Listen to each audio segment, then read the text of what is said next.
Amigos de Lemas, muchas gracias por vernos una vez más y en esta ocasión vamos a platicar con Óscar Carapia, quien es director y coreógrafo con una experiencia en México de más de 25 años, 26 años cumplidos. Gracias, Óscar, por estar aquí con nosotros. Un placer, Yara, sobre todo gracias a ti por la invitación, porque mira, hablar del teatro y del teatro musical, que es lo que más amo, no hombre, más días de estos. Muy bien. Cuéntanos, Óscar, sí, ¿cómo empezó tu primer acercamiento al teatro, a los musicales, cuando dijiste, aquí, de aquí soy? Mira, es una locura, Yara, porque al final tuve la bendición de crecer en una familia, sobre todo mis abuelos maternos, gustaban mucho de ir al teatro, al ballet, a la ópera, a conciertos. Y yo desde que tengo uso de razón, te voy a contar esta versión de el niño, no me acuerdo perfecto de shortcitos, suétercitos, todavía shortcitos, ¿no? Y el niño sentadito en Bellas Artes a ver el ballet de Amalia Hernández, o ir al Teatro Insurgentes, ¿no? Estas cosas que antes también, hay que decirlo, el poder adquisitivo de la gente era otro y permitía que de alguna otra forma el arte fuera parte, como digo yo, de la canasta básica, ¿no?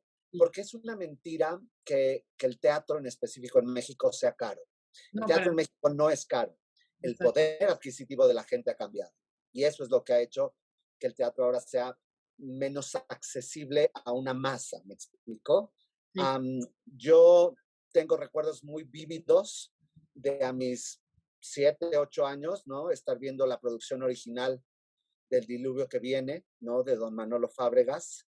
Eh, Recuerdos muy claros de haber visto en el 80, 81 a Olivia Bucio volando por el Teatro Insurgentes en aquella primera puesta de Peter Pan que era icónica con el Loco Valdés. Pero sin duda alguna, a mí hay dos hechos personales que me cambian la vida. En el año 84, a mis 10 años, por una cuestión de casualidad, como siempre le he dicho, mis abuelos me llevan a Nueva York. Y descubro, a pesar de que ya tenía este rollo del teatro en México y era padrísimo, hay una magia especial en este viaje que me hace cambiar el chip y que de repente me concientiza de una manera a muy temprana edad que eso también es como un oficio, ¿no? O una profesión o un estilo de vida, por así decirlo. Yo en ese viaje tengo la fortuna de ver 4 trabajos que siempre he dicho que me cambian la vida porque eran como chile, dulce, mole y pozole. Veo la primera noche a Chorus Line, que era una obra que no entendía yo mucho de qué iba, pero que tenía 2 números. Uno, una mujer con un vestidito rojo que se partía el queso, ¿no? Por bailar y a mí me parecía lo nunca antes visto. Y luego este final en dorado, con esa música de Marvin Hamlish, bueno, de hecho, One está considerada la canción más representativa del teatro musical a nivel internacional, ¿no? Wow. Y este rollo de su orquestación tan con metales y las trompetas y los sombreros y el espejo y las luces, yo me volví loco ese día. Al día siguiente, a la noche siguiente, me toca ver algo que no había llegado a México, porque a Chorus Line ya la había yo visto en México y tenía el mismo flashazo, ¿no? La de rojo, que justamente era Olivia Bucio, y este número dorado. Pero la noche siguiente veo Cats. Y entonces me vuela la cabeza entrar a un teatro que desde su pasillo era el basurero y los gatos alrededor de ti y cantaban y bailaban, ¿no? Y mis abuelos siempre contaban esta anécdota como que, no, hombre, el niño llegó al cuarto del hotel y gateó por las siguientes 6 horas de soy gato, ¿no? O sea, yo ya Ay, estaba ahí muy puesto. La tercera noche veo Calle 42, 42nd Street, y ahí mi pasión absoluta y mi enajene con esto que es la danza tap, el tap dance, que ha sido mi casa desde los 12 años. Yo a los 2 años después de ese viaje estuve fregando así en quiero tomar clases de tap, quiero tomar clases de tap, quiero tomar, ¿no? Y en México tomar clases de tap es como querer ser torero en Nueva York, wow. ¿sabes? Es este rollo así de, ¿por? Ajá, ¿no? O ¿qué sea, no es, sentirme, no? ¿Dónde dan digo, las clases? ahora es mucho más común, entre comillas, guiño, guiño, pero 1987 era así como de, ¿dónde va a tomar este clase? O sea, ¿de qué me estás hablando, no?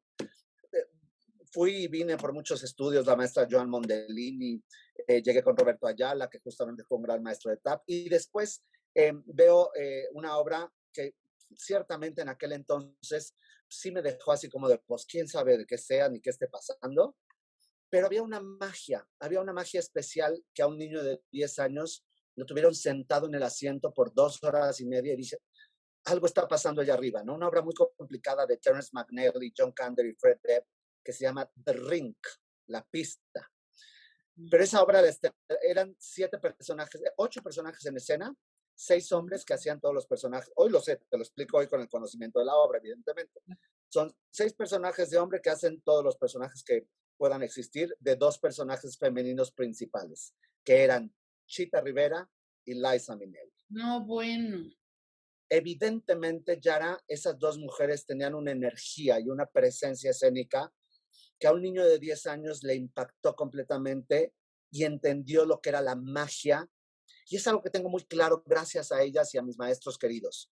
La magia del teatro la hace el ser humano. Totalmente. No la llanta que vuela, no el candil que cae, no la bruja que vuela, no la barricada que entra. El elemento humano en un salón de ensayos con un piano hace la magia del teatro. Lo demás es betún. Y es un betún maravilloso de pasteles espectaculares. Pero la magia está en el ser humano y en el trabajo que como artistas logran. Regreso a México y al poco tiempo después, 2 años quizá, estrena una obra en el Teatro Insurgentes llamada Yo y mi chica, con Julio Alemán, Claudio Brook, Olivia Bucio, Evangelina Elizondo, Alicia Farr, etcétera, etcétera. Yo después de ver por primera vez Yo y mi chica, que se convirtió como en ir a misa, yo sacaba buen promedio en la escuela con una condición. A mí me llevan a ver Yo y mi chica todos los domingos, llueve, trueno, relampaguee. ¿Me Todos explico? los domingos. Pues no puedo decirte que todos en general, pero yo sí creo con toda honestidad que le he de haber visto más de 30 veces, porque me parecía lo nunca antes visto.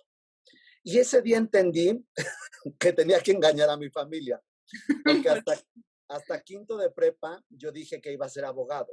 Mi familia son abogados, la gran mayoría. Wow. Y todo este rollo de la preparación artística que logré desde los 12 años fue en esta versión de es el hobby, el niño tiene que hacer ejercicio, no le gusta tanto el deporte, pero pues quiere bailar, apoyémoslo, ¿no? Ya sabes. Apoyémoslo entre comillas, ¿eh? Porque también imagínate, mi papá coach de fútbol americano. Y el hijo Entonces y el hijo bailando en mallas, ¿no? O sea, como de me quiero matar. Porque el sueño de todo padre, ¿no? En 1988 es que su hijo sea bailarín, ¿no? Que es clarísimo. Claro. Entonces, Si todavía te hubiera gustado Karate Kid porque estaba de moda la peli, o sea, en claro, segundo ya te inscriben. Yara, te digo mi papá coach, fui a mi escuela, yo estudié en una escuela muy bonita en aquel entonces, ahora un poco de capa caída, que se llama el Héroes de la Libertad, ahí en Miguel Ángel de Quevedo. Por eso te digo que yo soy sureño y las Gandhi para mí eran como también parte, ahora, era parte maravillosa porque Gandhi se convirtió en un oasis de información Claro. cuando en aquel entonces no internet, y entonces llegaban libros, los poquitos que llegaban de teatro musical, bueno, era el evento del año, ¿no? Y entonces, este rollo de mi abuelo que conocía muy bien, no me acuerdo realmente, porque por muchos años la Gandhi que estuvo sobre Miguel Ángel, te digo, ahí en Chimalistac, tuvo un gerente del que mi abuelo era muy amigo, y entonces hacía como estos encargos de, oiga, cuando vea por ahí que alguna editorial tiene un libro de teatro musical, encárguemelo, tráigamelo, ¿no? Ya sabes. A lo Entonces, mejor era Mauricio, el fundador de Gandhi. Achar, ¿no? Seguramente. Achar, sí, Mauricio No, Achar, porque él no lo atendía dudo, mucho ahí. no lo dudo ni tantito, porque te digo que mi abuelo hacía amistad hasta con las piedras también. El asunto es que yo y mi chica viene a develarme esta iniciativa de, madre, sí quiero dedicarme a esto, no sé ni por dónde, porque pues evidentemente una familia, te digo, como muy acercada a la cultura, pero no dentro del medio artístico. Y, y para mí me era muy claro el decir, voy a ser abogado, quiero estudiar Derecho Internacional porque me encanta viajar, porque viajar me permitía también ver teatro alrededor del mundo, y yo lo tenía muy claro. La realidad es que a mis 15, 16 años, gracias a un maestro en México, yo toco el rollo de ir a estudiar a Estados Unidos, de entender de qué iba el teatro musical allá y entender un poco también de qué iba el teatro porque son dos realidades totalmente distintas. Y aunque estaba yo ya inscrito básicamente en la Universidad Panamericana para estudiar Derecho, puse freno de, no obstante de no estudiar teatro per se, porque al final no lo hice como tal. Empecé a estudiar desde los 12, 13 años clases de baile y de canto y de actuación como separadas en CADAC, con mi querido José Luis Ibáñez, con mis maestros de canto Adriano Oropesa, Willy Gutiérrez, etcétera, etcétera.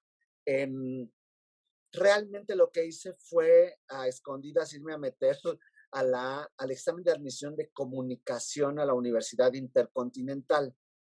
En ese entonces mis papás estaban divorciando y se estaban dando hasta con el sartén y ni cuenta se dieron. Y cuando yo tenía que haber entrado a la UP, yo ya estaba inscrito en la UIC porque mi abuelo siempre fue un alcahuete marca Llorarás.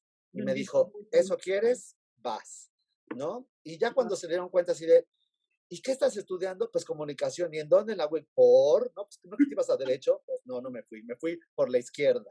¿Y por qué comunicación? Porque al final también mi abuelo me convence en todo muy bonito el arte, pero una carrera universitaria siempre te va a sumar.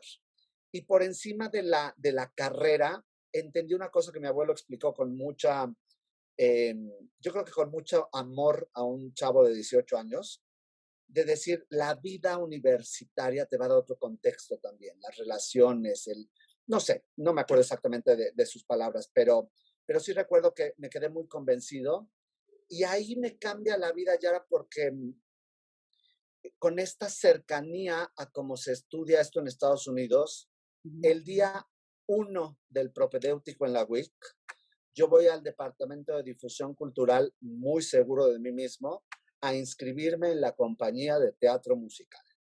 A lo que la directora de difusión cultural me dijo, aquí no existe eso, ni sabemos con qué se come, ni nos interesa. Hay una compañía de teatro si quieres, las audiciones son en 2 semanas, ve y preséntate y allá tú. Yo ya venía haciendo teatro escolar amateur porque en mi preparatoria, el INUMIC, era una tradición muy grande del grupo de teatro musical. Entonces yo ya venía calientito así de ahorita, en lo que estudio mi carrera sigo haciendo mi teatrito, ¿no? La realidad es que pues a las 2 semanas voy a la audición de teatro de la universidad y entonces como primer ejercicio el director nos dice, bien, son embriones, déjense ser. Ay, no. Y yo dentro de mí decía, yo quiero ser Hello Dolls, no claro, embrión. ya, retíralo. ¿Cómo le vamos a hacer? Porque no entiendo, el embrión, el musical, no me es claro, ¿no? O sea, y después de 2 horas y media en la que me retorcí por el piso, alzaba yo las manos como Medea, me sentía yo cerditos en el espacio, lo que tú gustes y mandes, salgo de ahí con una sensación de esto no es lo que yo quiero ni busco, ni para lo que me he estado preparando. Corte A, voy a hacer me voy a regresar porque en el año 93, yo entro en el 93 a la universidad, pero ese año en el INUMIC nos toca la suerte, por así decirlo, de que los propios alumnos organizáramos el montaje de teatro musical de ese año. En aquel entonces, en mi generación, estaba un gran amigo, un enorme talento, que es José Manuel López Velarde, hoy creador de un musical como Mentiras y como muchos otros, como Si nos dejan. Y entre José Manuel y yo decidimos montar La Tiendita de los Horrores, que nos parecía una obra que podía suceder a nivel preparatorio y que era fácil de producir, etc., etc. ¿Cómo no me lo explico? Llega a nuestras vidas Jorge Ballina, el gran escenógrafo mexicano, que en aquel entonces, estudiando en Libero Arquitectura, se suma a nuestro proyecto y es el escenógrafo de La Tiendita de los Horrores. Entonces empieza gente muy apasionada, ¿sabes? Desde muy chavitos. Y que teníamos por alguna extraña razón, bendito sea el cielo y el universo, muy claro qué queríamos hacer en la vida. Ese montaje de La Tiendita de los Horrores, por azares del destino que yo ya conocía a gente de mi clase de baile, es que esta es una historia, yo te digo que me siento muy afortunado. Yo era como, era la marimba artística, le digo yo, porque éramos 4 amigos en la clase de baile de tap, para que me entiendas la marimba. La más grande de altura y de edad, no estoy diciendo mentiras, y la amo, Chantal Andere. La que seguía, Lisette, tu seguro servidor el que seguía, y la chiquita era Marisol de LOL.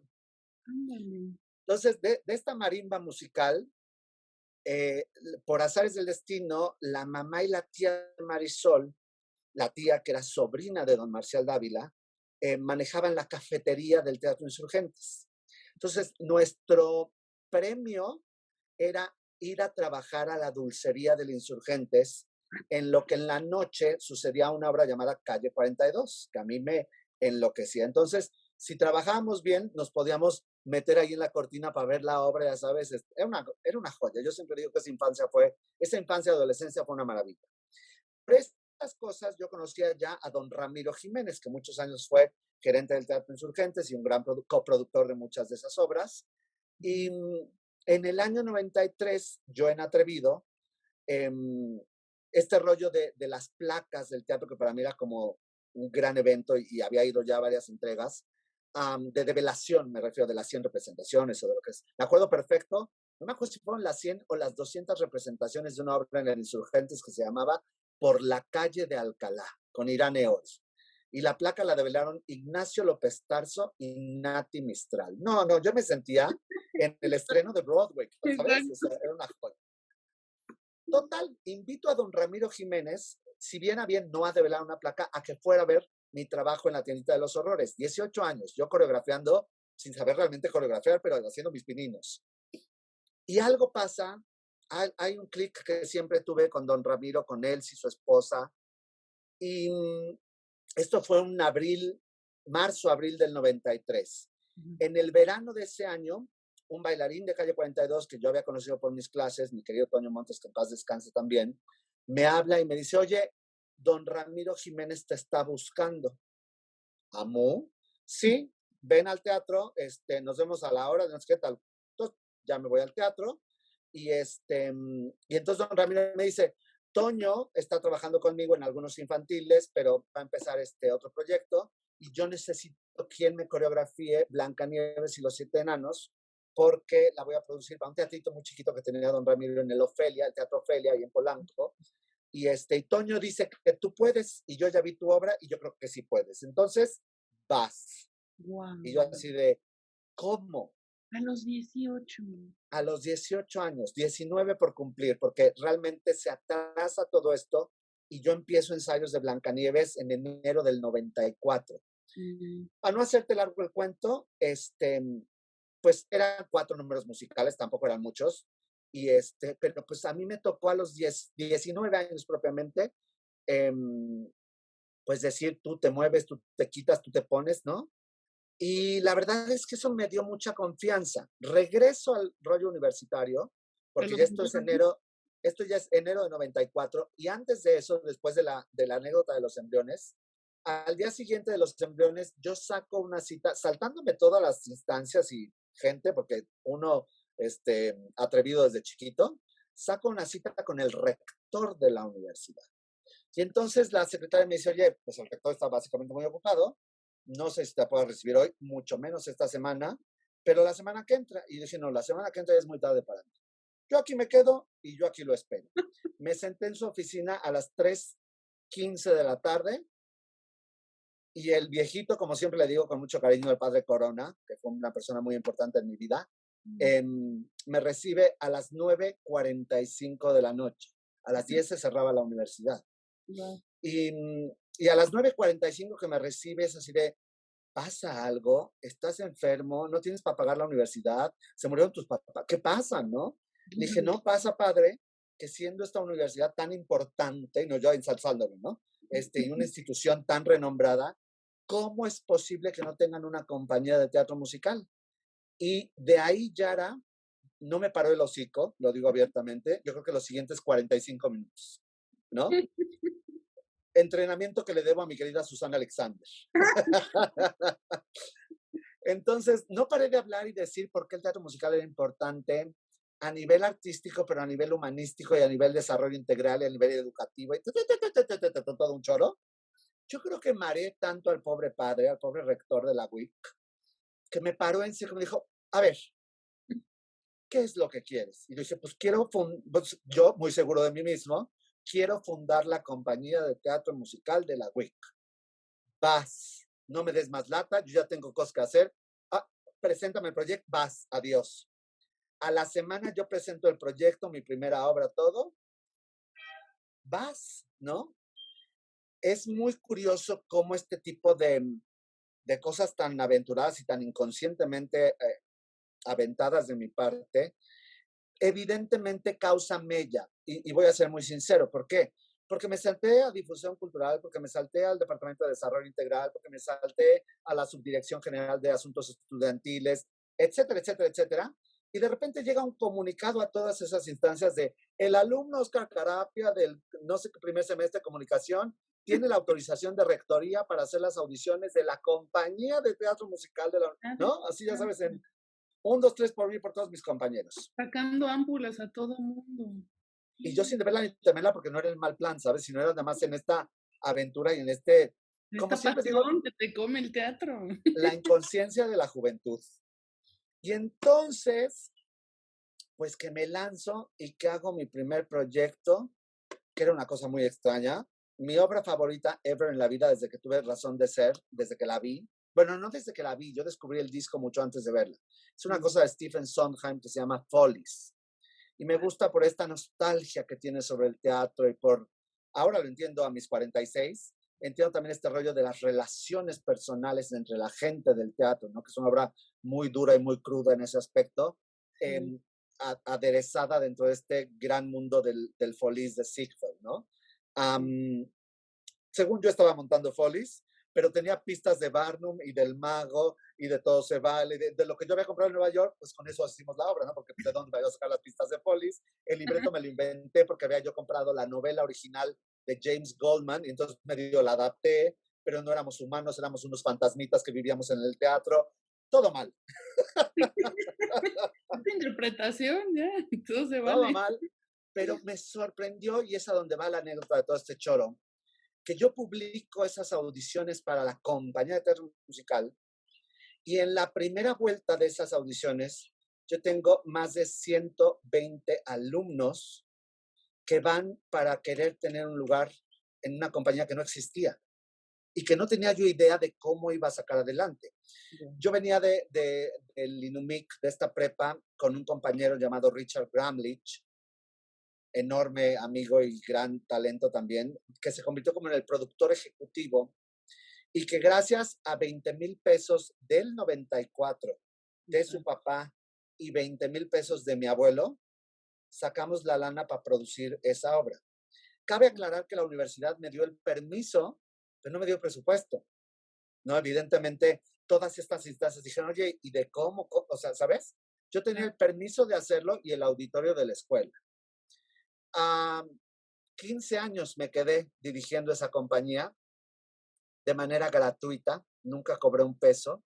Lo único que yo saqué de esa compañía fue que al paso de mi carrera durante los 4, yo ahí tuve un bache porque me fui un año a Nueva York, regresé, ya sabes, pero gracias a la compañía yo obtuve mi servicio social, ¿no? Que es la ganancia que tuve, pero realmente siempre he dicho que yo entré a estudiar comunicación, pero mi universidad fue la compañía de teatro musical Week, que me enseñó. Yo tuve una suerte de trabajar de manera paralela, empezar a trabajar en el teatro profesional de México y tener esa compañía y estudiar mi carrera. Me volvía yo loco, pero bendita juventud, todo se podía. Claro. Porque después de lo de don Ramiro, él me manda con doña Fela Fábregas y me voy a trabajar con Fela para una obra que se llamaba Un tipo con suerte.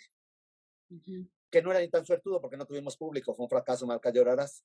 Pero yo trabajaba ya en producción con doña Fela y entonces era así de, se necesitan unas palmas de Carapia, vete al Mercado Sonora a conseguir las palmas, ¿no? Se necesitan unos cocos de Carapia, vete a San Ángel a conseguir los cocos, ¿no? O sea, yo era el asistente IBM, como digo, ¿no? De IBM a traer esto, IBM a traer lo otro, ¿no? Pero la riqueza de estos dos mundos me enseñó un poco a hacer lo que hago hoy, ¿no? Eso lo tengo muy claro.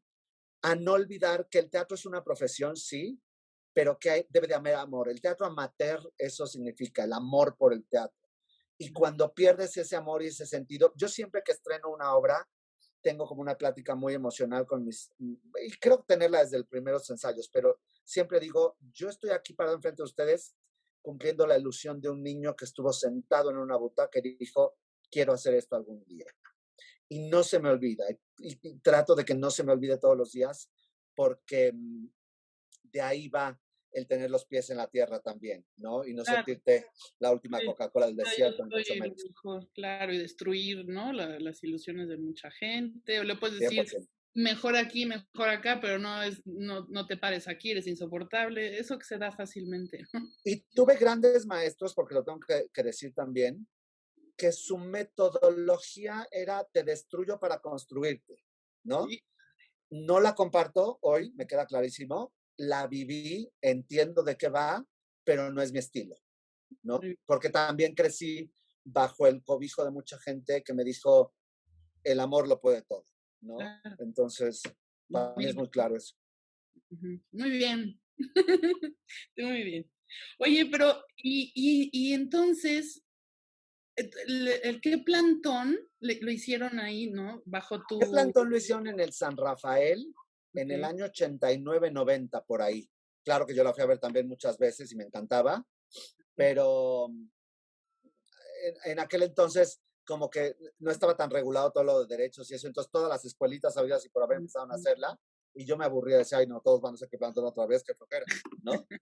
sí, sí, Pero claro, fue una obra, para mí fue una obra importantísima porque aparte era este primer musical conscientemente para mí mexicano, creado por mexicanos, exactamente. diseñado por mexicanos y hablemos, claro, el elenco original de Que Plantón es irrepetible, ¿no? O sea, Enrique del Olmo, Manuel Andeta, Susana Zabaleta, Lola Cortés, Angelita Castani, Marilena Saldaña, o sea, no hay forma de equiparar eso, me explico, porque era Mm, gente con esta cepa de amor y de talento dentro del teatro, dentro de la historia del teatro musical. ya. Oye, y yo tengo una duda. Mira, justo eso, porque mira, casi somos de la edad, yo tengo 40 años, ¿Ves? entonces Estoy a ah, 10 minutos, pero tú eres muy joven, todavía. exactamente. Voy a cumplir 41, pero sí estamos, tus referencias culturales son muy parecidas. O sea, recuerdo, mencionas las obras y recuerdo los comerciales en la Claro. tele y que había como un sistema muy claro estas son las obras en el periódico, ¿no? Mm. Lo escuchabas en Televisa, en la radio y la gente iba, o sea, iban las familias, está todo este Y consumo. muchas veces, ¿Dónde Yara, se había un consumo por la gente, por eso digo que la gente hace el teatro, porque mi abuelo decía, vamos a ver la nueva obra de Fábregas. ¿Cuál es? mm, No importa, es Fábregas y es garantía.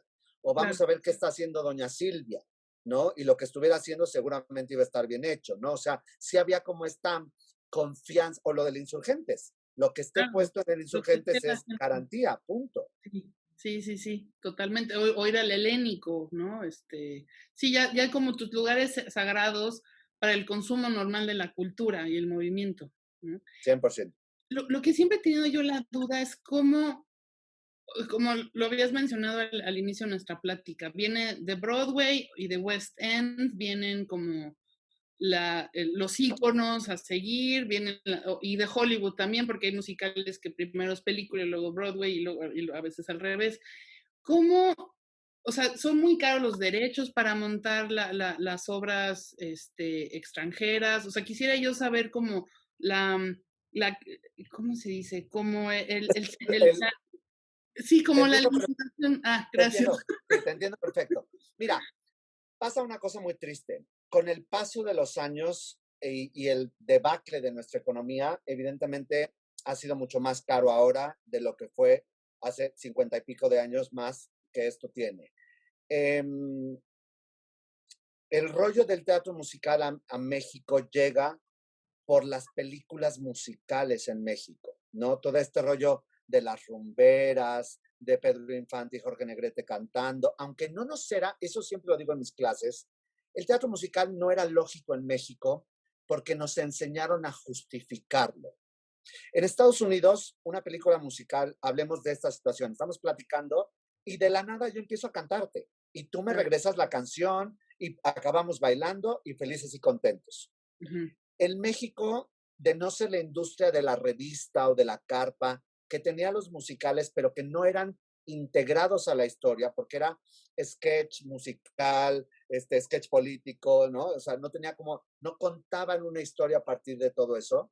Nos viene del cine y el cine siempre nos justificó la música. ¿Por qué? Porque está Pedro Infante en su maderería y entonces prende la radio y a partir de que prende la radio empieza a escuchar la música y empieza a silbar y empieza con su amorcito corazón, ¿no? Sí. O el que está esperando en el balcón a la chica y entonces tiene que entrar el mariachi para que entonces empiece la serenata y entonces, ¿sabes? Como que todo estaba justificado en si no es lógico, no es No real. lo aceptamos, Y no ya. hay cosa más de ficción y maravillosa que el musical, porque es Totalmente. justamente parte de la magia. De esas películas, sin duda alguna, me atrevo a decir, una de las figuras más importantes, porque no sé si llamarle su preparación, pero sí lo que traía de por sí, ya lo traía, era doña Silvia Pinal, ¿no? Que lo mismo te cantaba, te bailaba, whatever. En ese entonces, doña Silvia era galana, no lo digo yo, lo dijo ella, de Emilio Azcárraga. Y entonces, uno de los mejores amigos de don Emilio Azcárraga padre era don Luis de Llano Palmer, que siempre fue un gran amante del teatro musical. Y por don Luis de Llano Palmer comienza el proyecto de traer un musical para Silvia Pinal.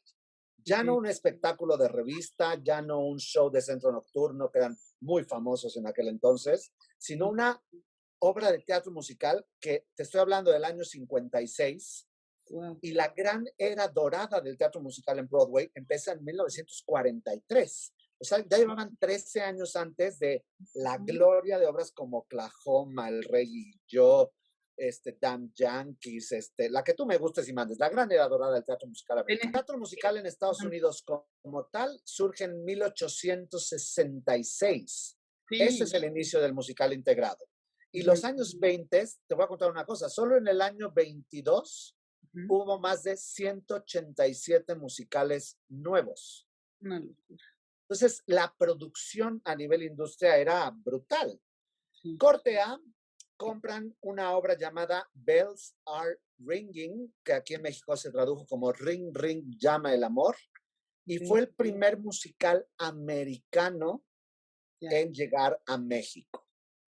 Desde aquel entonces, uno lo que hace es ir a Estados Unidos y te dicen, ok, voy a comprar esta obra, este es tu libreto, estas son las partituras, pues tú la traduces, tú te haces bolas. Y en México por muchos años así funcionó. En el mismo periodo de años por ahí, no me acuerdo bien esto como perdió, creo que Ring Ring es el 58, no el 56. El 56 es cuando estrena en Broadway y llega en el 58 a México. Okay. A 6 meses de Ring Ring Llama el Amor, Manolo Fábregas, que evidentemente era una persona que volaba a todo el mundo también a ver teatro, había visto en Nueva York My Fair Lady y empieza a negociar. Manolo Fábregas tenía un contrato con el Teatro Insurgentes, donde realizó 7 años de temporadas muy exitosas. Pero Ring Ring Llama el Amor había sido un fracaso económico, no así artístico. Económico porque se metieron política en México, hablemoslo abiertamente.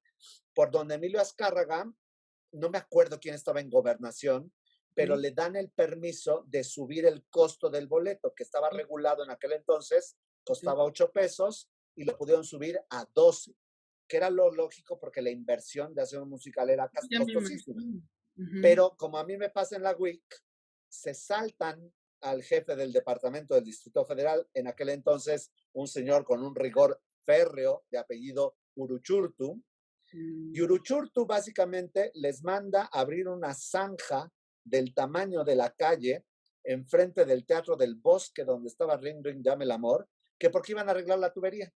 Y entonces, a mitad de la función, tuvimos que quitar la luz porque estamos arreglando unas cosas de los... ¿no? O sea, les hizo la vida cuadritos.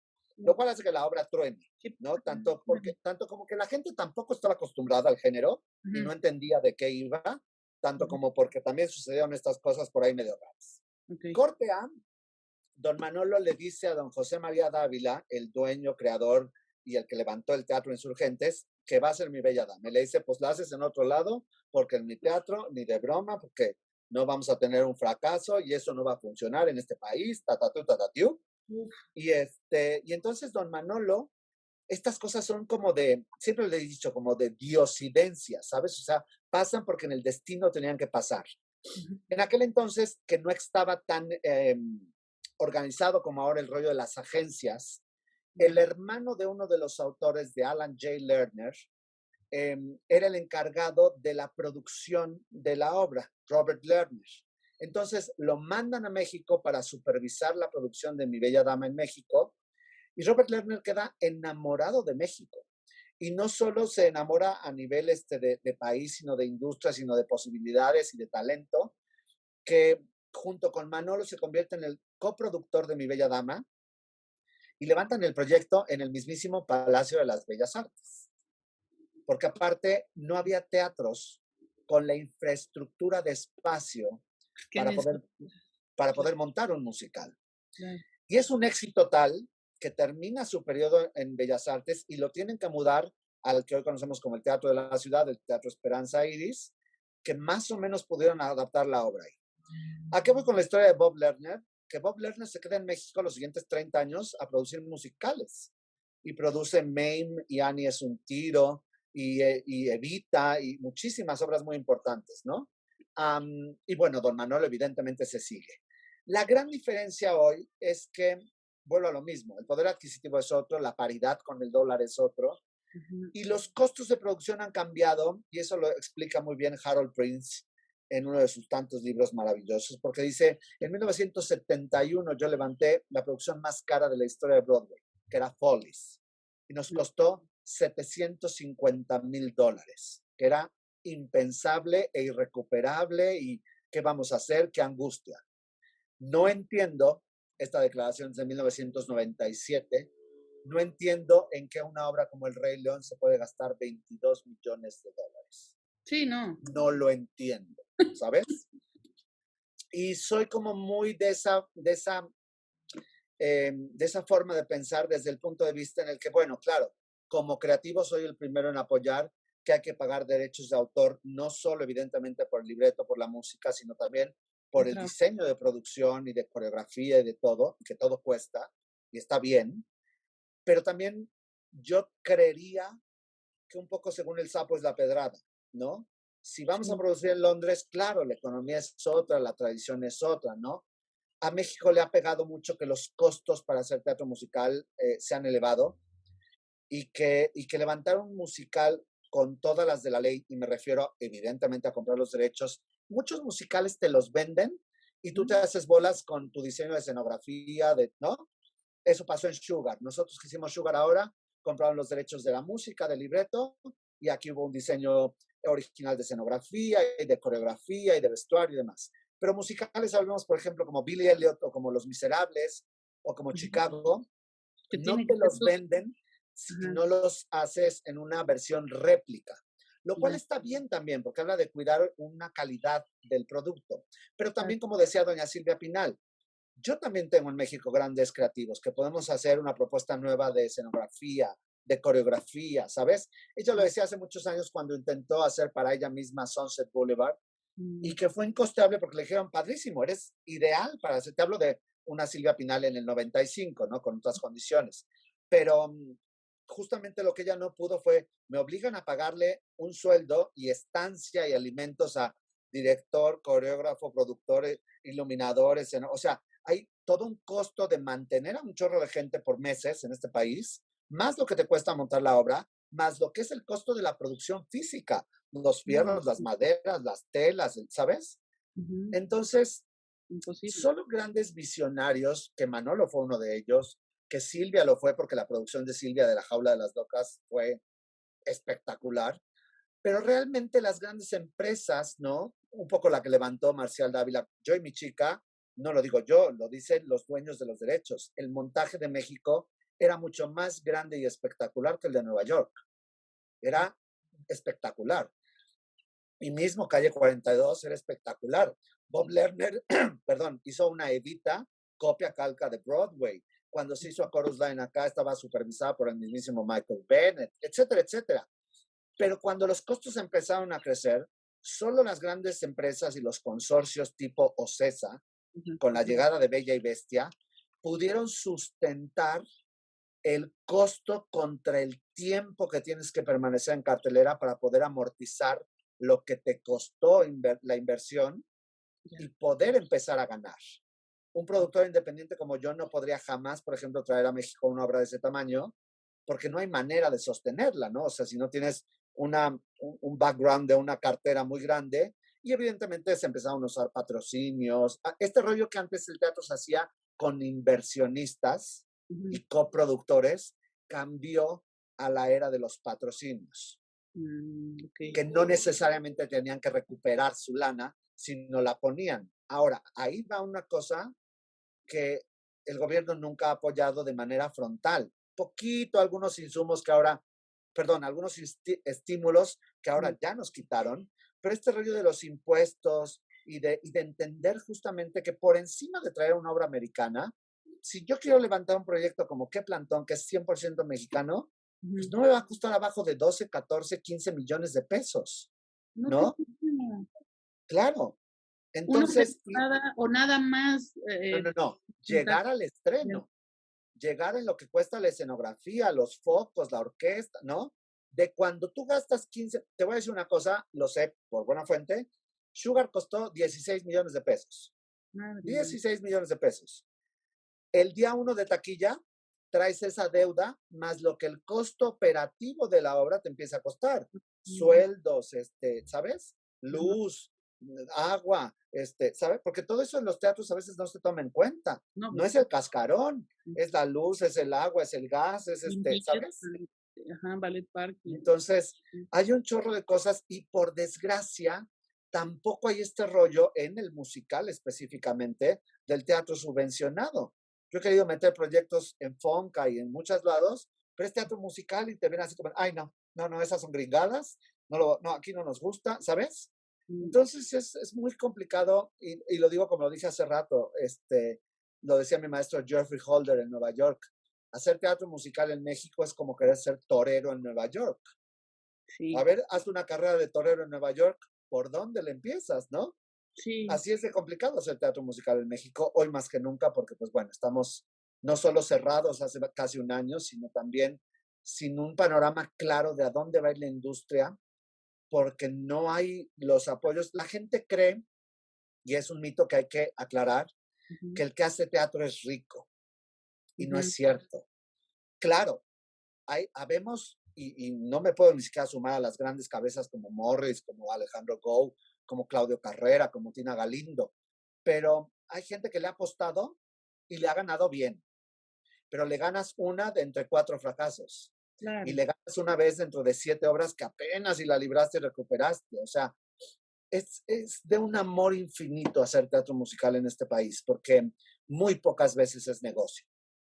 Claro. Incluso los mismos bailarines, músicos, escenógrafos, todo, porque también son temporadas cortas, depende, son tantos factores que te van alterando. Y yo le decía que platicábamos con Jimena Nieto, como bailarina y coreógrafa, lo fuerte que ha de ser, que siempre se tienen que mostrar con el corazón lleno, ¿no? The show must go on. Entonces, todo está bien, te pongo al 100% de la energía, tenga el tobillo roto, no he comido, lo que sea que les toma mucho el teatro en general. Y mira, ha pasado una cosa muy triste, lo voy a decir abiertamente.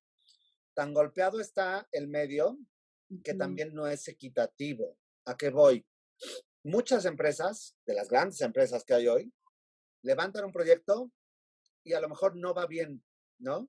Y entonces hablan con la compañía y dicen, oigan muchachos, pues para que esto pueda sostenerse, necesito que todos nos subamos al barco y como digo yo, ahí viene tu descuento, ¿no? Y entonces del sueldo que habías acordado, te bajan un 30% si es que quieres continuar con la obra, ¿no? Para que la obra pueda sostenerse.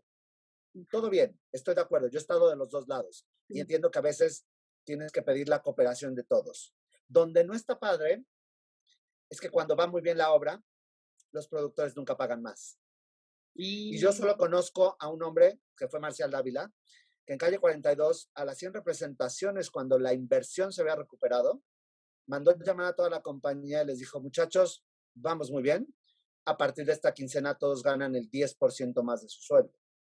mm, Ese tipo de acciones a mí me formaron, ¿sabes? Yo entiendo, y Margot Su, la gran empresaria del teatro Blanquita, en una gira muy exitosa que hizo con Lucha Villa y María Victoria de una obra musical mexicana, que ahorita no recuerdo el nombre, era ese rollo también, decía, ¿no? Lucha Villa gran artista mexicana, llegaba con Margo y le decía, Margo, nos fue muy mal en esta plaza, páganos la mitad. Y Margo decía, no, ni madre, les pago lo que su sueldo, porque el día que yo gane más no les voy a dar ni un centavo, ¿no? Entonces, son los riesgos al final, ¿no? Como productor sabes que es una moneda en el aire porque nunca es nada seguro.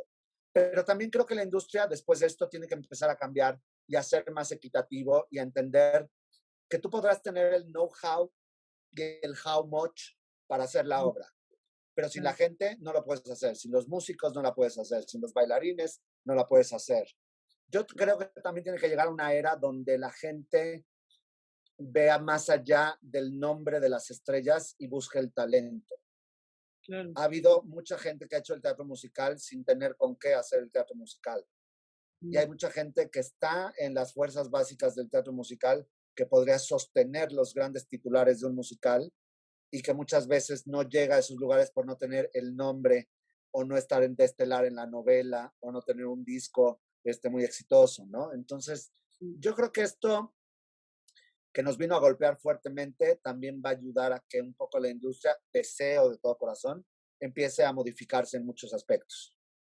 Oye, ¿y tú crees que pueda ser, por ejemplo, ahorita está este meme circulando de no podemos ver una obra de teatro, pero sí podemos estar en un avión todos encerrados, ¿no? Que pueda ser, o sea, ¿con quién, en dónde se pueden juntar ustedes a decir, nos vamos a saltar, así como se juntaron los restauranteros y abrimos porque abrimos, ustedes decir, estas van a ser las normas, esto es lo que vamos a hacer, porque los van a tener que regular ustedes mismos de alguna forma, ¿no? O Mira, hacer hay un por ti, movimiento muy ¿no? grande de la parte del Colegio de Productores y de Teatromex, que es iba a decir sindicato, pero no es un sindicato, es una asociación que regulan a todos los productores de teatro, espectacularmente manejada y sobre todo como acobijada por, te digo, por los grandes productores hoy día, ¿no? Alex Go, Morris Gilbert, eh, Tina Galindo, Claudio Carrera, Gerardo Quirós, etcétera, etcétera. Y claro, ya, si te acuerdas, hace un par de meses, cuando el semáforo medio bajó, se pudieron abrir los teatros al 30% y como decía el propio Alejandro Go, hay una enorme inversión detrás de la apertura de los teatros en cuanto a seguridad, no solo del público, sino de la gente que trabaja al interior del teatro y de los artistas y pruebas de COVID semanales y arcos de sanitización y que si la temperatura y el gel y la distancia social en los teatros. Lo que yo creo hoy día es que los productores están muy organizados y Okay. están listos para abrir. Lo que pasa es que no hay el permiso y no hay... Yo me pregunto en este mismo aspecto del ejemplo que tú haces del avión, sin querer entrar a una polémica, en el rollo de esta semana, por ejemplo, que ya abrieron los centros comerciales, aplaudo muchísimo porque la economía se tiene que reactivar. Me es muy extraño porque personalmente digo, pues yo que iría a un centro comercial si ni lana tengo para gastar ahorita, ¿me explico? O sea, ¿de dónde? Claro, ¿No? la Y la mayoría. poquita que yo podría gastar, más bien en mi discurso diría invertir, y claro que me gustaría volver al teatro, como espectador, no solo como generador de espectáculos. Ujú. Um, yo creo que hay una gran ignorancia y una poca comunicación por parte del gobierno y los productores que creo que va, y lo digo abiertamente a título personal, de una falta de voluntad para que suceda. Apenas ayer salió la noticia, ¿no? Del inminente, no sé si, ojalá y me equivoque, truene y cierre de Cinemex, y por ahí viene ya Cinépolis, y están muy ahorcados ya, Sí. y los teatros vamos allá, estamos como detrás en la fila a la barranca, porque tú imagínate que hablando en concreto, voy a decir de dos personas, de una gente como Alejandro Go o de una gente como Tina Galindo y Claudio Carrera, a ellos les sigue costando, ellos no son dueños de los teatros, a ellos les sigue costando tener los inmuebles que rentan, como el Insurgentes, como el Centro Cultural 1 y 2, como el Teatro Aldama, porque las rentas no han parado. Desconozco si hay un acuerdo que les han condonado cierto porcentaje, pero no han parado. Y llevan un año pagándole, y te estoy hablando de costos muy elevados. No estamos hablando de rentas ni de 100 ni de 150,000 pesos mensuales. Mucho más. Aparte de todo eso, esta gente tiene un número de personas como empresa que pues trabajaban ahí y que siguen ahí y que en el caso de Alex Go siguió pagando por algunos meses, pero ¿de dónde? O sea, y ya ahorita hubo evidentemente despidos o acuerdos de, pues te pago solo el 30% y a ver cómo lo hace, ¿no? O sea, Ujú. yo siento que el gobierno no se ha detenido a escuchar la realidad de una industria de la que, vuelvo a repetir, dependen tan solo en Ciudad de México más de 10,000 familias. Y, y estamos en un momento crítico, crítico en realidad. Y además sin vacunas, porque, por ejemplo, en Broadway ya empezaron a anunciar, nos vemos en septiembre, por ejemplo, el de David Mira, Byrne, yo ya lo da- decía ayer en una publicación en mi muro de lamentos, como digo, del Facebook, el 30 perdón, tan solo el fin de semana pasado se aplicaron 3,5 millones de vacunas en Estados Unidos. O sea, la cosa va en, vamos a salir adelante. Y Broadway, el Broadway League ya anunció justamente que para otoño regresa todo porque no solo estará ya el 80% de la población vacunada, sino que endurecerán las medidas para todos los turistas para entrar a Estados Unidos y dentro del propio teatro habrá una cantidad de amenities, no sé cómo decirlo, de cuestiones de seguridad y de sanitización y demás. O sea, van con todo. Pero también ha sucedido una cosa, han tenido apoyos, han tenido las grandes empresas en Nueva York, no solamente han dejado de pagar impuestos en muchos aspectos, sino que el costo de renta se ha minorizado y hablemos también de los sindicatos. Claro. Todos los ejecutantes que estaban en una obra de teatro durante cuando sucedió el cierre de la pandemia no han dejado de recibir por medio del sindicato una dieta, una cantidad mensual económica para ayudarles. Y han Eso no hecho existe muchos acá. eventos, estas lecturas que han hecho, ¿no? Muchísimo. Y acaban de hacer, por ejemplo, en octubre, Bette Midler, ¿no? Con de Abracadabra, ¿cómo se llama? Sí, sí, lo de Hocus Pocus. Hocus Pocus, perdón, ajá, y que claramente te lo dicen, esto es en beneficio para la gente que trabaja en el teatro. Playbill ha estado organizando y el streaming y sí, sí, es impresionante el mundo de diferencia que existe, porque Porque hay voluntad, Yara, porque hay voluntad también de las autoridades de voltear a decir, oigan, ¿y ustedes cómo van? ¿Con qué les echo la mano? ¿Sabes? Sí, Acá parecería que, bueno, lo mismo, lo tengo que decir abiertamente, parecería que el rollo de hacer teatro nos hace como elitistas, ¿no? Ay, no, ustedes los del teatro, o sea, a ustedes les va muy bien, ganan mucho. ¿Cuándo me has preguntado? ¿Cuándo te he enseñado yo mis cuentas y ves la realidad de lo que está pasando? Y además, perdón, pero si un día me va muy bien, ¿por qué no, por qué no es padre? ¿Por qué no es padre decir, oye, sí, sí me fue muy bien y gané muy bien, pero ¿qué crees? Con lo que gané esta temporada me mantuve un año que no trabajé, porque no hay claro. tantas opciones de trabajo tampoco. Entonces, que me vaya bien significa que voy a tener el colchón, caso concreto, y lo digo abiertamente, los primeros 6 meses de la pandemia, bendito Dios, pude estar tranquilo por lo que yo había ahorrado de lo que había trabajado. Entonces, ¿por qué no me voy a agradecer y a engrandecer si me va bien? Porque ni siquiera es así de, ay, me compré mi casa blanca o ya voy por el avión. No, es para seguir, las vacas gordas son para aguantar las vacas flacas en el teatro. Sí, sí, no, en general el mundo de arte en México es así. ¿Quién hace dinero en México siendo escritor, No, editor, corrector, diseñador, fotógrafo, bailarín? O sea, yo no soy nada de lo que soy, Yara, si no fuera por el apoyo de mis padres. Yo, claro. gracias a mis padres, que tuvieron una profesión diferente a la mía, tengo un seguro de gastos médicos mayores que puedo medio solventar, tengo una propiedad ya, bendito Dios, después de 10 años de pagarle, ¿no? Y de echarle la mano y todo eso, pero me queda claro que es por eso, por lo que yo recibí una ayuda familiar. Si Totalmente. hubiera sido por lo que yo gano, hombre, claro que no, por supuesto que no.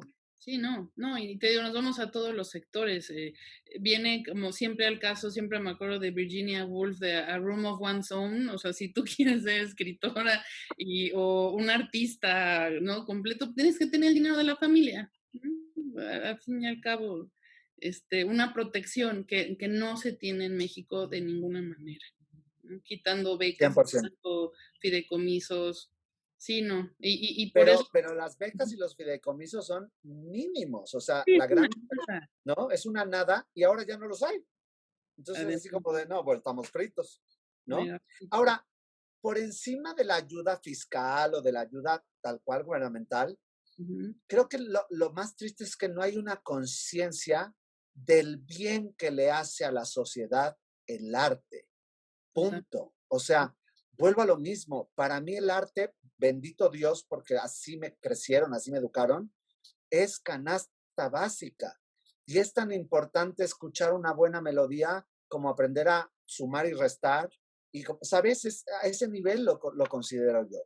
Sí, sí, en mi familia es igual y creo que toda la gente, tus mismos amigos que te vas juntando, que tenemos esta afinidad, surgió así, porque la tía tuvo el abuelo que tenía las obras de arte, muchos libros, o un lector se hace casi siempre porque hay libros en casa, ¿no? 100%.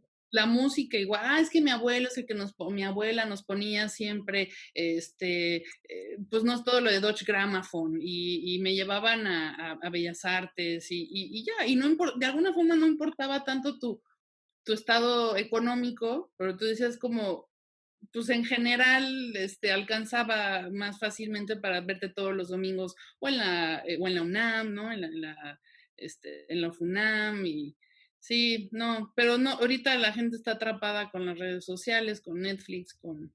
Y uno crece al final con sus referencias y con lo que tiene a la mano. Ahorita me hizo mucho sentido lo que decías porque preprimaria, ¿no? O sea, ubicas 6, 5 años, que el concurso de canto de los de preprimaria y no sé qué. Entonces, ándale, pues a mí me decían canto, baile, actuación, estaba ahí inscrito, ¿no? Y entonces, pasa Angeliquita y pimpones un muñeco, ¿no? Y pasa fulanito y la patita, ¿no? Ya sabes. Y pasa Carapia. Échame a mí la culpa, ¿no? De lo que pase. Yo en Chabela Vargas, ¿sabes? O sea, este rollo de, porque crecí oyendo boleros y música ranchera y a María Dolores Pradera y mi familia era muy bohemia, ¿sabes? Entonces, no, bueno, Oye, pero volvamos, bueno, terminemos nuestra plática con cosas que nos positivas. tan positivas, que nos alimentan el espíritu. ¿Cuál serían tus, así, los pilares de esta persona trae el teatro, lo exuda y es ya, ilumina Broadway? Que sería como Patti LuPone o Yo creo que es una cuestión generacional, porque me hubiera matado por ver a Gwen Verdon o a Ethel Merman, a una de estas grandes. A mí, justamente después de The Ring, seguí muy cercano la carrera de Chita Rivera. Chita Rivera para mí es mi diosa, yo tengo mi cuadrito de la Virgen María a la salida de casa y mi foto con Chita Rivera y me persino con ellas, ¿no? Cada vez que salgo de casa. Y tuve la suerte también, que eso es una cuestión también de vida y lo agradezco enormemente, de en el año 93 poder conocerla y poder entablar una relación personal que tengo hasta el día de hoy, donde se ha convertido en eso, ¿no? En una mentora, en una aliada, en una persona que ha estado ahí cuando yo he tocado su puerta y no solo lo digo de ella, porque ella es, claro, esta gran figura internacional, pero yo tengo que agradecer en México a una Silvia Pinal, a una Marga López, que en paz descanse, a una Ofelia Guilmain, hoy día a una Olivia Bucio, ¿no? Que han sido personas que siempre han estado dispuestas a ayudar y a que los jóvenes creciéramos y le echáramos para adelante, hiciéramos teatro, ¿sabes? Y son grandes inspiraciones. Sí creo que para mí Chita Rivera es muchísimo y mi maestra Susan Stroman también, que la quiero y la venero y que ha sido una gran mentora. Y rodeado de mujeres, para mí también es bien importante eso. Soy tan fan de la mujer y me parece el género más bendecido de la existencia de esto que conocemos como humanidad, porque por encima del camino que han tenido que labrar, mucho más difícil que el hombre, que el hombre ha sido más afortunado y huevonzón, la mujer ha salido adelante y ha salido con todo. Y para mí, aunque los grandes generadores a nivel composición han sido hombres, Rodgers and Hammerstein, Cole Porter, Irving Berlin, Jerry Herman, Marvin Hamlish, la que viene a cambiar la historia del teatro musical es una mujer llamada Agnes de Mille, porque ella entendió que se tenía que contar el teatro musical con las tres más grandes disciplinas que lo forman, la danza, la actuación y el canto, y no por separado, sino entrelazado, ¿no? Y ese legado se lo pasa a Jerome Robbins, quien lo hace de manera bestialmente maravillosa con West Side Story, con Amor sin Barreras, y de ahí empieza realmente a generarse lo que es el gran teatro musical. Entonces, para mí la mujer, independientemente de a nivel personal, lo importante es y lo maravillosas que son, como generadoras artísticas y como inspiraciones siempre han estado muy cercanas a mí. Entonces, soy muy pro mujeres. Pero qué bueno que la mencionas a ellas, porque sí, le acabas de dar como el ángulo que yo tenía, o sea, porque he leído libros y he visto, he ido a Broadway, pero tenía como esta duda de en qué momento se puede sentar las bases de un teatro de ese nivel con West Side Story, a Bernstein, y tener ese rigor que hasta ahorita es la escuela, es como la estrella, ¿no? Ese es, el firmamento es esa escuela, como tú dices, de esa integración adecuada de las disciplinas. Y 100%. Eso se lo debemos a Agnes de Mille y a Jerome Robbins, y de ahí a Michael Bennett con A Chorus Line, ¿no? Que también era así de, yo no quiero estrellas, quiero gente con talento que pueda hacer esto, ¿no? Y de ahí salió, ¿no? Porque A Chorus Line no tenía una sola estrella, la estrella era el trabajo de todos. Claro. Oye, quiero que me cuentes, no podemos terminar esta plática sin que me cuentes de Billy Elliot. Ah, Eh, mira, yo- para mí es una obra que me hace, me toca mucho el alma porque yo hace muchos años decidí no ser padre. Decidí que la paternidad, aunque creo que la tengo a flor de piel, hoy lo sé, en aquel entonces no, no era para mí porque mi profesión es muy egoísta. Y sé perfectamente que vivo, respiro, como y exudo teatro, y que compartir esa gran pasión con, inclusive con una familia, yo soy divorciado, y me queda claro que parte de lo que no funcionó fue eso, ¿no? Porque a pesar de que mi expareja tenía y trabaja en el teatro, pues yo de verdad vivo, respiro, como, sueño y hago teatro, punto. Um, pero Billy Elliot me vino a demostrar que la capacidad de hacer teatro de los niños está justo en ese punto medio que hablaba yo hace rato, porque para ellos nunca fue un trabajo, lo era dentro de su seriedad y de su profesionalismo y de su compromiso con el proyecto, pero el amor que le ponían a cada una de las actividades que conllevaron para poder llegar a ese estreno. Siempre diré que Billy Elliot pudo llegar a México gracias a la enorme visión de Alejandro Gou, que levantó una academia artística, porque los americanos nos lo dijeron desde el día uno. Los chicos no nacen así. Los chicos los tienes que formar, pero tienen que tener algo, porque por más que formes a alguien, si no tienes esa chispa, si no tienes ese ángel, si no tienes eso que diferencia a una buena cantante de una Patti LuPone, a una buena bailarina de una Sutton Foster, ¿no? Porque hay gente con quizá más talento que estos dos nombres que acabo de decir, pero estas tienen algo diferente y tienen una alma y una pasión. Después de 9 meses de entrenar a chicos que buscamos entre más de 3,000 niños que audicionaron alrededor de la República, Billy Elliot llegó a México, creo yo, y no porque yo estuve ahí, de manera inmejorable, porque estaban preparados para hacer lo que tenían que hacer. Y le tenían un amor muy grande al proyecto, y también se creó una familia. Yo no tengo hijos, pero tengo más de 14 niños y niñas que hoy día nos seguimos escribiendo por el WhatsApp, por el Instagram, y que son familia, porque el teatro hace familias también. Eso es algo que la gente a veces no entiende. Quienes compartimos una temporada de teatro, no todos, porque también no necesariamente tiene que ser, pero muchas veces hacemos tales vínculos. Hacer arte en común es trabajar con el alma y con el espíritu. Y cuando dos almas se encuentran, es muy difícil que puedan abandonarse. Y de eso va el teatro también. Yo siempre he dicho, como la gran analogía del teatro griego, que los actores somos ángeles de una sola ala y que necesitamos de la compañía de otro para poder volar juntos. Ay, qué bello.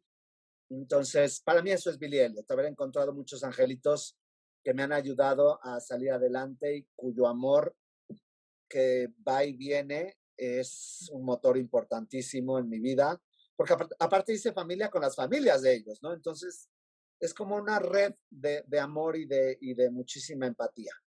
Qué bello. Y esta puesta en escena abrió las puertas también para demostrar, ¿no? Que podían hacer el nivel que querían y las exigencias y todos los requerimientos que estaban ellos suponiendo, ¿no? Fue toda una aventura, estábamos muy supervisados, evidentemente, por el equipo británico, por el equipo inglés.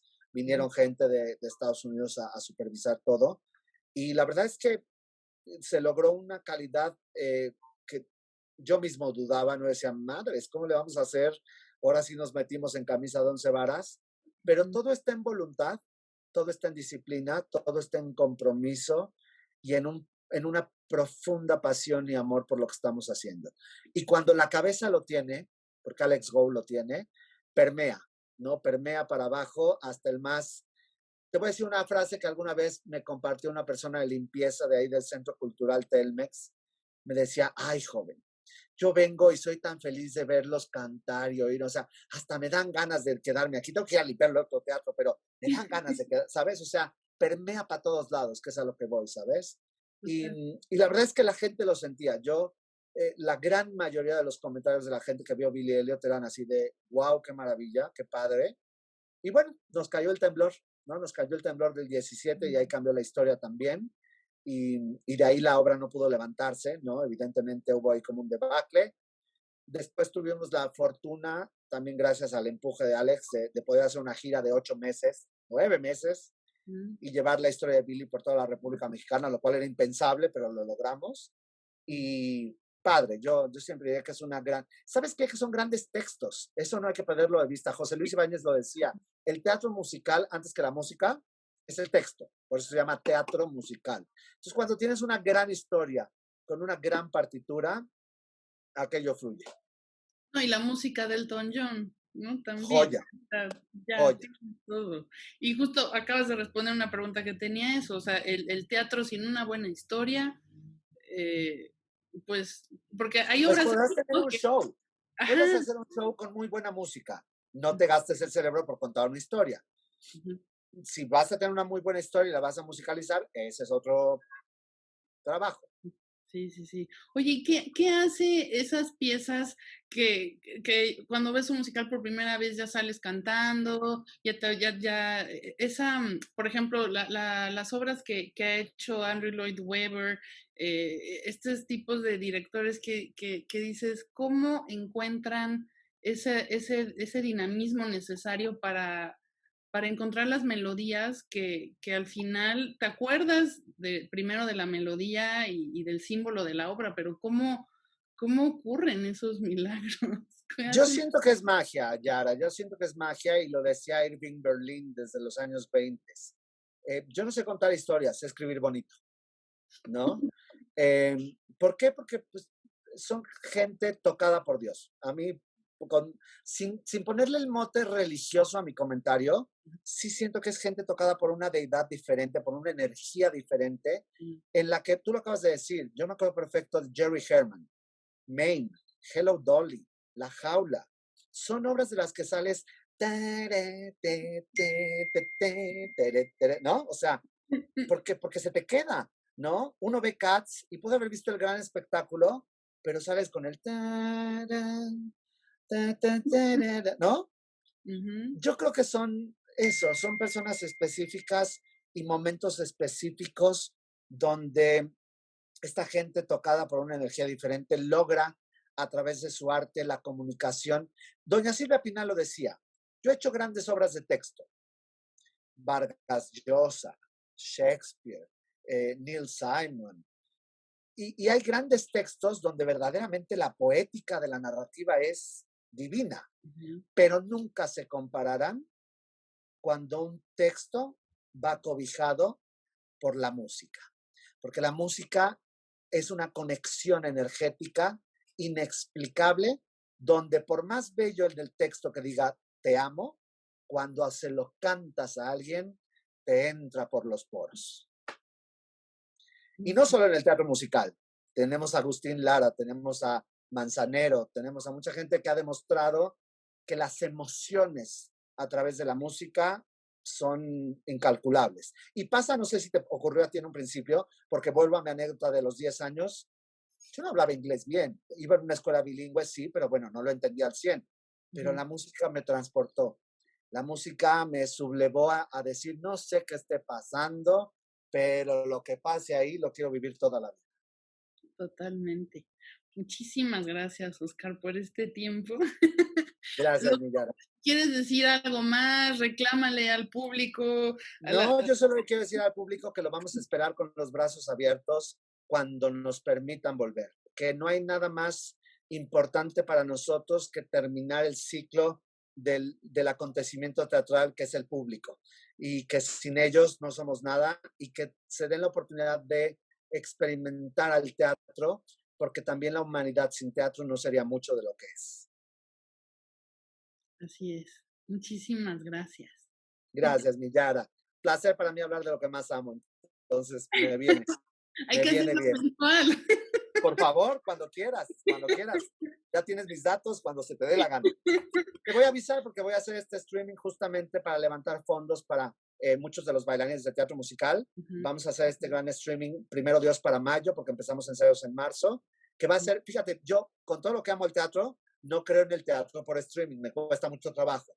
Pero lo que vamos a producir es como un gran homenaje a esta televisión de revista de los años 60 y 70, ¿no? Los programas de Carol Burnett, de Dean Martin, de Mitzi Gaynor, y lo que vino a hacer aquí, el estudio de Lola Beltrán, de Pedro Vargas, Noche a Noche con el Loco Valdés, con Talina, con La Mala Noche No de Verónica Castro, etcétera, etcétera. Y entonces creo que puede quedar un programazo padrísimo. Ay, increíble, pues lo que nos podamos nosotros sumar a difundir eso y hacer entrevistas, lo que tú quieras. Mira, Mil gracias. Mauricio Char, además, nuestro fundador, era un fan asiduo del teatro y de toda la cultura. Entonces, es nuestro deber, ¿no? Poder apoyar. Ahí vamos todos en la misma barca. Exactamente, exactamente. Oye, Oscar, tengo que, por propósitos de la edición, presentarte, porque nosotros nos agarramos así. ¿Cómo quieres que te presente? Pues, no sé, director y coreógrafo, que es lo que soy ahora últimamente. Ok, director de coreógrafo con más de Cumplí 40, 26 años de carrera. 26. Con más de 40 años y 70 kilos. Pero a mí llevas con más de 40 años, porque desde cantar a Chabela Vargas así en el casi kinder. De que lo llevo en el alma, lo llevo desde que nací, pero profesionalmente son 27 años, 26 años ya cumplidos. Perfecto. Ok, a ver, entonces voy.